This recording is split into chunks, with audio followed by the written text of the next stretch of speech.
It's the Nerd Power Hour. That's right.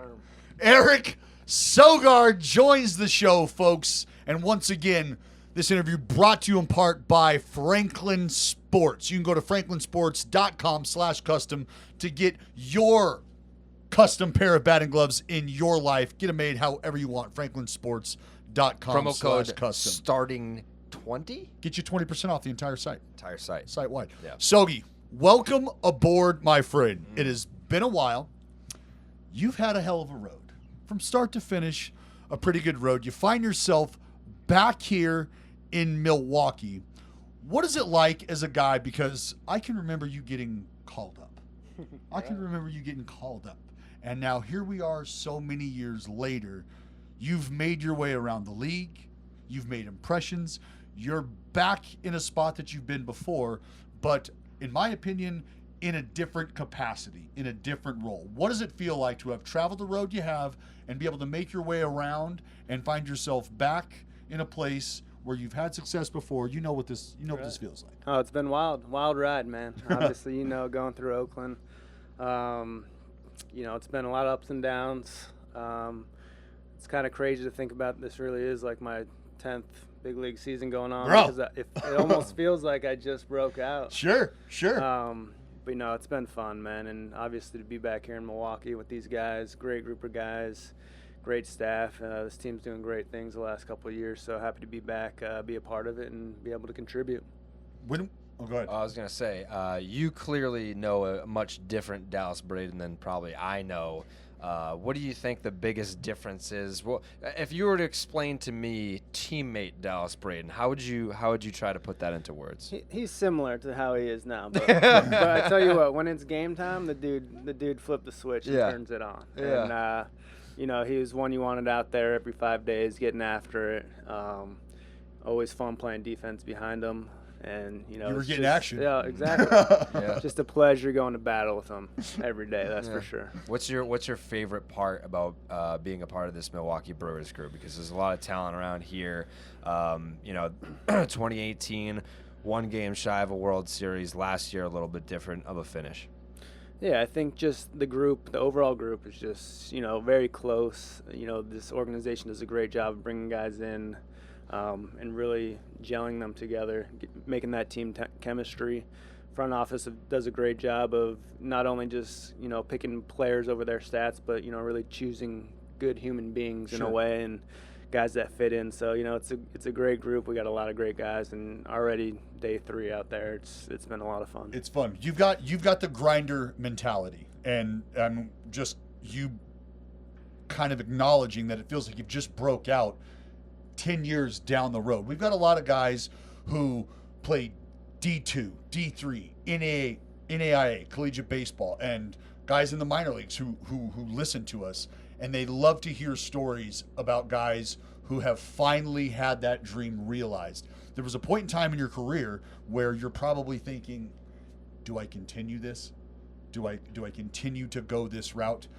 What was that conversation like, either with yourself or from your family, to sort of reinstill that confidence in you to continue to attack this, to not give up on that dream? Right, for sure. I think a big part for me was having knee surgery in 2016, and major knee surgery. So, after that, you honestly don't really know if you're going to be able to play the game at all again. Right. So you're running out there with a Phillip Rivers fucking brace on, trying to get it done.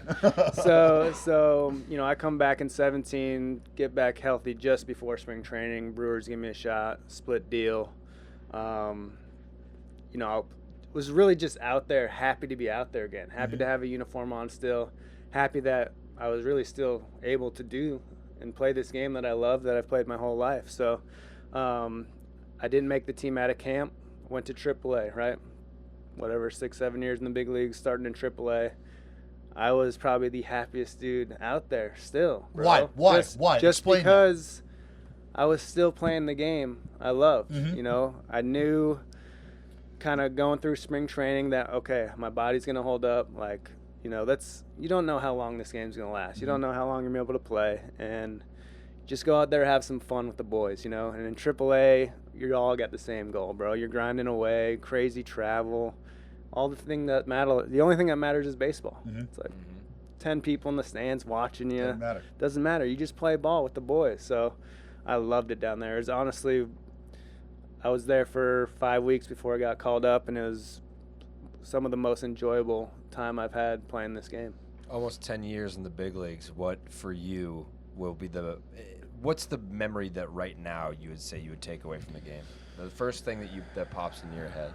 It's a tough one, man. There's been a lot of good memories. I mean, I've been part of a lot of teams that have been to the playoffs, and I think being parts of those teams and kind of just feeling the difference in those teams, just the brotherhood that those teams bring. I mean, we had a few runs in Oakland, and just those boys that just a bunch of misfits in a way, but we came together and we got after it, and no crazy superstars paid through the roof, but in the long run, this is a team game, man. So if you can get 9 guys plus playing on the field together, you're going to beat those superstar higher payroll teams. In a weird way, do you think that like that environment in Oakland like builds character? Like, do you think that like how you're in the big leagues, but it almost doesn't even feel like it? Do you think that is conducive to winning in a weird reverse way? Yeah, 100%. 100%. I mean, the best part about it is you go on the road, and that's when you feel like you're in the big leagues. Exactly. It's like, I remember people would ask me, where's your favorite place to play, or your favorite stadium, right? Mm-hmm. And we loved Oakland, don't get me wrong. Like, it was our home. We loved the stadium. But with amenities and stuff, you go on the road, man, most guys would be like, hey, we're happy to play anywhere on the road. Just they take care of you, and you get to really see what it's about. But no, we loved it in Oakland, and that was our home. And as players, we knew guys didn't enjoy coming in, so it was almost an advantage in that sense. So it was a lot of fun those years. As a guy who obviously has made his hay being versatile, being a utilitarian, being a chameleon on the field, blend in where you need to, how are you able to, I guess, adjust to having dreams of being an everyday guy, starting shortstop, to understanding, you know what, my ability to be a ball player, my ability to be a fucking ball player means a lot more than my ego wanting me to have a second base spot held down, a shortstop spot. How do you handle that? Honestly, it's just accepting the role. Mm-hmm. If you can come to terms and just accepting the role that this is what's going to help the team be best, then you have to accept it.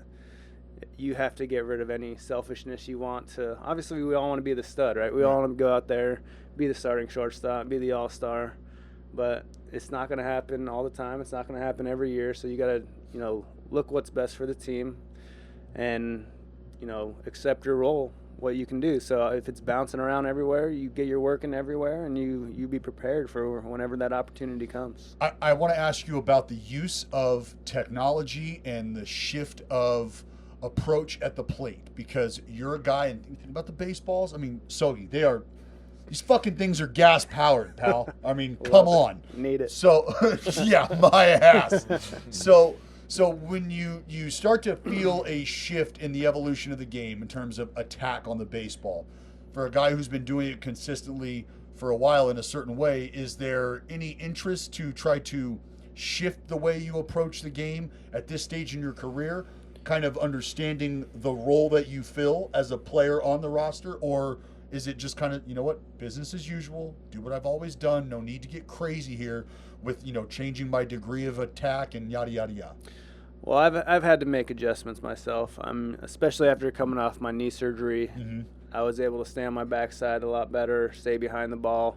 And in a way, it's been learning a new swing since then. Okay. So if you look at my kind of stats, and you'll kind of see the progression, that it's kind of almost similar in the trend that the league is going. But for me, I still take my same mentality of, seeing pitches, working the count, not trying to strike out. Like, I know guys nowadays don't care about striking out, but I hate striking out still. Right. Why? I feel like it's a free out for the pitcher. I think if you're up there, you can battle and make that pitcher work, fouling pitches off, just freaking seeing everything he's got, rather than no strikes, 1 strike, 2 strike, taking your monster swing every single time. And then being and then you're done, dude. Right. Shorten up a little bit with 2 strikes. Like, hey, these balls might go a little further. Sometimes all you got to do is touch it, just touch right? them. Just touch them. So if you're able to, work a couple more pitches, now you've seen more pitches, now you're more comfortable your next at bat, you can relay guys, hey, what you saw there. And if each batter can do that an extra few pitches, I mean, this dude's out of there. Well, inning or 2 early. Where does that mentality come from? Obviously, in Oakland, we tried to Right. wear that son-bitch out, wear him down, For wear sure. him down, wear him down, get into the bullpen. Not everybody's fighting to get down to the horses running 98 up there all day long in the bullpen. Anybody throughout your career help you develop that approach? So I've almost grown up on that approach. Right. I grew up through high school taking a strike every single at bat. And got to college, and then they're like, hey, wouldn't it be bad to pick some times here and there to swing first pitch when they start throwing you that first pitch right down the middle. So now, obviously, that's how I was raised. But, again, I have no problem hitting with 2 strikes, and I think that's a big part of it. I think some guys, when they get to 2 strikes, they're like, oh, crap, here we go. But for me, it doesn't matter. So I think that comfort level with 2 strikes kind of helps me not have to be as aggressive early and allow me to see more pitches and get my time down better in that sense. What's life after baseball look like for you? Or are you interested in staying in baseball after your playing career? Is there something that you want to tackle? It's a good question. I could feel see like, you I like feel like it managing. always pops in the mind, but I'm like, all right, you got to stay focused on playing if you're going to play this game. That's what I've learned. But, yeah, I feel like I do love the game. I love being around the game. I feel like when you've played this long, you learn so much about the game and have gone through, so many different aspects of it that it's hard not to want to teach and learn the younger generation and just share what you know. So we'll see. We'll see when the time comes, for sure. I would, if there's Vegas odds, I would bet on you becoming a manager someday. Yeah. We'll see. Solid chance. The last question we ask each and every one of our guests. Yes. If you could go back in a hot tub time machine to any moment in baseball history and bear witness, what would it be and why? That is a great question. Any moment in baseball history. I might go way back, dude. Kind of like maybe go see the Babe. Yeah, see? Maybe go see the Babe. Herb. See him calling his shot, Let him know. Let him know. Carabas here seems to think Babe Ruth is like the 27th man. Babe Ruth is a fictional character. I don't think he ever actually existed. Yeah, I think it was all fabricated. Too good to be true. That's my conspiracy Too good to be theory. true, indeed. Babe Ruth is fabrication. I love it. That's Eric Sogard, folks. Sogi, Nerd Power. Appreciate you joining us, my man. Thank you, guys. I appreciate you having me.